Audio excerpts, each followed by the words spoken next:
Hi everyone, it's Rosie from Talking About BPD and welcome to day 12 of Daily DBT Skills. And today I'm going to be talking about another interpersonal effectiveness skill known as Dear Man. It's another acronym. This one is all about how to get what you want, but also, whilst retaining the relationship and, keeping a good atmosphere between two people. So let's just dive straight in. So the dear part of the skill is about what to do, and the man part of the skill is how to do it. So D, it stands for describe. So describe what you want. So I'm just gonna read the example from the DBT book. So describe, it's really describing the problem. You told me you would be home by dinner, but you didn't get here until 11.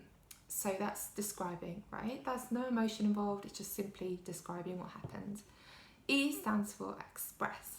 So express how you feel. So you told me you'd be home for dinner, but you didn't arrive until 11, and I felt very sad that you weren't there to spend time with me, and I'd cooked for you, and I just felt sad that you didn't honour the time that you said you'd be home. Okay, A is assert. I'd really like it next time if you call me, and then I can, keep the dinner warm, or, I know where you are, and then I won't be worrying what's happened, and I won't be sad. I'll just be able to chat with you. Like, it will be really helpful for me. So that's you just asserting like the reasoning. And R is reinforce. It would be great if you could do that. I would feel really happy, and I think it would help us have a really positive relationship, and my cooking won't be spoiled. So that's simply how to do the dear part of it. So there's no accusations, no like put downs on yourself or on other people or anything like that. Like, it's nice and kind of fairly neutral, but whilst also just explaining how you felt.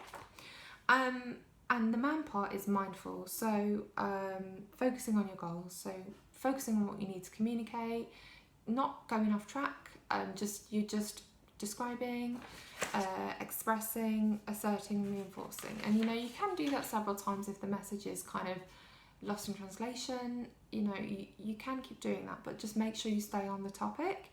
And if the other person tries to talk about something else, then you can just return back to the describe, express, assert and reinforce, and just say it again.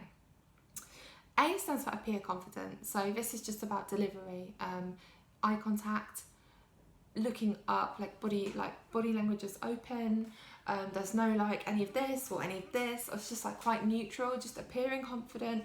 None of this, like talking to the ground. It's just kind of a nice neutral kind of position to communicate from, so that you can see their facial expressions, they can see you. And N stands for negotiate, so just being willing to like have a little bit of wiggle room to compromise, or maybe find a balance if that's going to be helpful or going to get the problem solved. There's no point like having a battle over something that if you could just give a little bit, then, or they could give a little bit, like just trying to negotiate. Of course, some things are non-negotiable, like your safety, being respected, things like that are non-negotiable, but quite a lot of things in relationships or friendships and family can be a little bit negotiated, and so that a compromise can be reached, so that everybody is happy and almost happy, and the relationship's like ticking along nicely and it's calm. So you could also negotiate like by saying, how about I do this and then you do that, or how about I make it easier by doing this and then you do that in return, or maybe you can work out an agreement on different days or different weeks or something like that. Let me know if you use the Dear Man skill. I actually use this quite a lot, and it's quite helpful. It is quite helpful to have that structure there to guide, I find. It would be good to know if you find it helpful. Yeah, thank you. Bye.